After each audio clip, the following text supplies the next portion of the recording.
Hi again. Yeah, those requests keep coming. One of the latest ones was, would I talk about how the Teletubby heads worked? How they worked mostly was just by sitting on our heads. They were huge, like if I held my arms, you can't even see my hands when I'm going, this is the edge of my head. Um, really massive. And we had a skull cap that sort of attached to our actual human heads, and then there were sort of prongs that came out of that attached to the puppet head on the outside, and we saw through the mouths. So the eyes were right up here. Ooh, don't know where the love came from. Anyhow,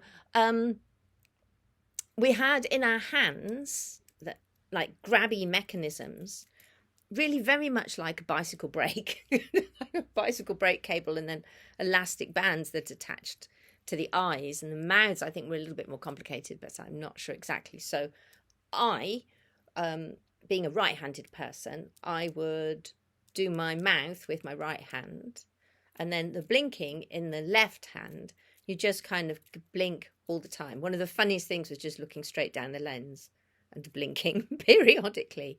And it's a bit of a kind of pat your head and rub your tummy thing. But you got used to it after a while, it was the job. I do remember on a particularly knackered afternoon, I was back home in my flat, and I fell asleep on the couch, and I was sleep talking. And when I woke up, I was sleep talking, but I was puppeteering my own mouth. Like this puppeteering psychosis had set into me.